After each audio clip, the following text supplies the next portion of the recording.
31장 마지막입니다. 위기 때는 항상 우리가 감정에 붙들리게 돼 있습니다. 감정이 많으면은 인지가 잘 작동하지 않아요. 머리 회전이 잘 안 된다는 거죠.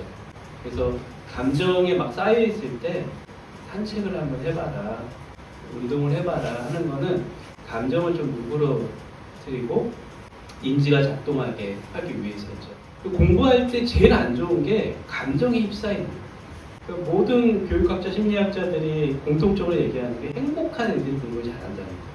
마음 행복한 애들. 인지가 작동하기 이제 시작하면은 그래도 삶에 어떤 소망을 갖게 됩니다.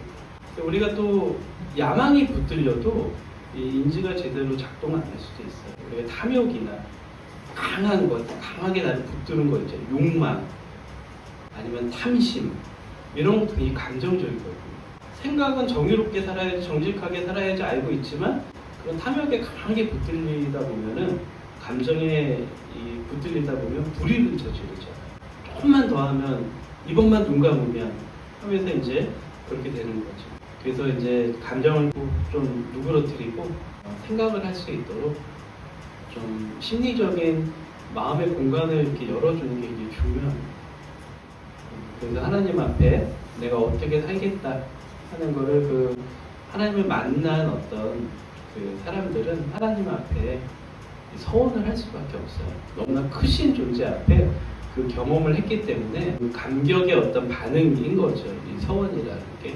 그러니까 여러분들도 하나님 앞에 그런 서원이 있어야 돼요. 쉽지 않습니다. 근데 그것을 하나님 앞에 지켜나가는 거죠. 오늘 마음은 사실 이해되는 게 아니라 마음은 녹는 거예요. 마음은 녹았다, 얼었다 하는 거죠. 사랑은 머리로 하는 게 아니죠. 사랑이라는 건 마음으로. 그리고 의지로. 지정의라고 우리가 그러죠. 지정의. 머리와 마음과 의지. 이 사랑이라는 삼박자가 그래요. 그래서 하나님을 믿는데 어떤 사람은 막 매일 감격해서 눈물만 흘리고 막 가슴이 막 터질 것 같고 이런 사람이 있어요. 마음으로만 하는 거죠. 근데 지는 뭐예요? 하나님을 알아가는 노력들이 필요해요. 우리가 하나님을 어떻게 알아가나요? 자꾸 말씀을 들어야 되죠. 말씀을 보고 듣지 않는데 어떻게 하나님을 알 수가 있나요?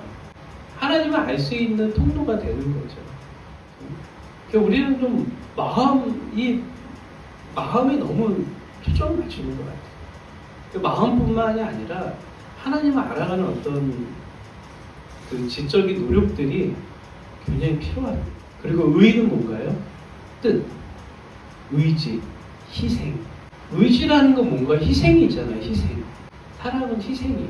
하나님의 사랑도 마찬가지고 지정의가 있는 거예요. 모든 사랑이. 그래서 우리가 한 가지에만 너무 치우쳐도 안 되고 이게 조화를 이루어야 되는 거죠. 우리가 하나님 사랑, 교회 사랑도 마찬가지입니다. 사실 이게 미움과 갈등을 풀기가 굉장히 쉽지 않아요. 화해에서 중요한 것은 서로 간의 예의가 굉장히 중요합니다.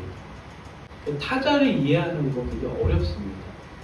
우리가 오롯이 타인을 이해하는 거 굉장히 어려워요. 사실. 왜냐하면 자기 걸 다 내려놔야 되니까. 상담하면서 굉장히 어려운 게 공감인데, 공감하려면 내 것을 좀 내려놔야 돼. 그 사람의 것을 경험해야 되는데 그게 쉽지 않아요. 우리는 내 것으로 가득 차 있거든요. 계속 분석하고 있고 계속 생각하고 있으면 그 사람을 이해하는 게 굉장히 어렵습니다. 예의와 타자의 이해가 되면 화해가 어느 정도 가능합니다. 그러니까 미움과 불신, 적대관계의 이제 변화가 오기 시작하는 거죠. 이 사회를 지금 보면은 서로 다 대치되어 있는 것 같아요. 쉽게 비방하고 책임을 전가하고, 우리나라의 쏙쏙들이 지금 속을 보면 다 갈등투성인 것 같아요. 젠더 갈등, 장애인과 비장애인의 어떤 갈등, 자본가와 노동자의 갈등, 지역 갈등, 정치적 이념의 갈등. 이 세상은 정말 갈등투성인 것 같아요. 네, 사실은 진정한 화해가 쌍방 같은데 굉장히 일방적입니다. 인간 사회에서 진정한 화해는 굉장히 어려워요. 어느 정도의 선을 넘지 않고 서로의 경계를 넘지 않는 선에서 화해가 이루어지는 거죠. 진정한 화해는 예수 그리스도 안에서 발견될 수 있습니다. 그 부모와 자녀가 서로 안 보고 사는 사람들이 많이 있어요. 근데 그것은 부모가 예의가 없는 경우가 많아요. 부모 자식 간에도 예의가 있습니다. 넘지 말아야 될 선이 있는데 부모가 자기 자녀를 소유물로 생각을 하게 되는 거죠. 우리가 친척 모임 싫어하는 이유가 그거잖아요. 친척 모임 가면 너 학교는 어디 있니? 너 뭐 취업 되니? 결혼을 할 거니? 막 사실 예의가 없는 거거든요. 상대방의 삶에 관심을 갖는 척하면서 서로가 힘들어하는 얘기들을 그렇게 하는 거죠. 모든 인간관계가 경계가 있고 선을 넘지 말아야 하는 거죠. 상대방이 허락하기 전에는 선을 넘어서는 안 되는 거죠. 인간의 화해는 경계를 재설정하는 정도예요. 온전한 화해라고 보기가 좀 어렵습니다. 사실 화해는 큰 자가 마음을 열어야 돼요. 큰 자의 화해는 희생이고 손해가 있습니다. 그래야 화해가 있어요. 서로 손해보지 않으려고 하잖아요, 사실. 근데 우리가 진짜 온전한 화해는 하나님과 우리 사이에 화해자로 오신 예수 그리스도를 통해서 알 수 있습니다. 하나님과 우리 사이에 무슨 관계라고요? 원수된 관계. 우리는 도저히 하나님께 갈 수 없는 거예요. 인생의 목적은 뭐냐면 한 죄지은 인간이 하나님께 가는 거예요. 그게 우리가 가는 길이에요. 우리가 가야 될 길이고.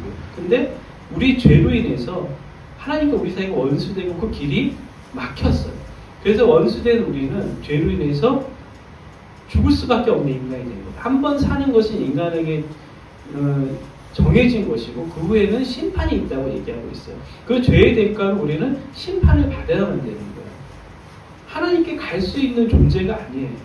근데 그 둘 사이의 화해의 조정자로 예수 그리스도께서 이 땅에 오신 거죠. 예수 그리스도의 진정한 자기 희생, 하나님이신 그분께서 그 자리를 포기하시고 내려오신 자기 포기, 자기 희생, 십자가에서 하나님과 우리 사이에 화해를 그렇게 이루어 주신 거죠. 그러니까 하나님이 우리에게 너무나 큰 분이기 때문에 화해가 이루어진 거예요. 자기 것을 다 내려놓으셨기 때문에. 그게 복음이에요. 사실 우리는 하나님께 드릴 수가 없어요. 우리는 얄팍한 존재이기 때문에 인간은 우리가 드리는 희생이 굉장히 크게 생각할 수 있죠. 매주 교회 와서 예배 드리는 거, 11조 드리는 거. 사실 그건 큰 게 아니에요. 너무 당연한 거지. 하나님이 이미 우리에게 너무나 큰 걸 주셨어요. 그게 주님의 은혜입니다. 너무나 큰 존재이신 분께서 희생하시고 완전히 손해보신 사건이죠. 우리는 오직 그분의 은혜로만 살 수 있는 존재입니다. 아무리 잘난 척하고 내 힘으로 살고 내 의로 살고 있는 것 같아도 우린 주님의 은혜가 아니면 살 수가 없는 존재예요. 절대 교만해서는 안 돼요. 내가 지금 승승장구하고 내가 부족함이 없고 내가 편안하게 산다고 그건 아무것도 아니에요. 그거는 금방 깨질 수 있는 거예요. 하나님의 은혜만이 우리를 영원한 하나님의 나라, 영원한 주의 나라 안식처로 우리를 인도하십니다. 그래서 그분께 감사하며 진정한 화해를 이루신 하나님 앞에 우리가 그분 앞에 무릎 꿇고 그분을 묵상하면서 그 크심 앞에 우리가 조금이라도 다가갈 수 있는 이 연말 연시가 될 수 있기를 주의 이름으로 축원합니다. 우리 기도합니다.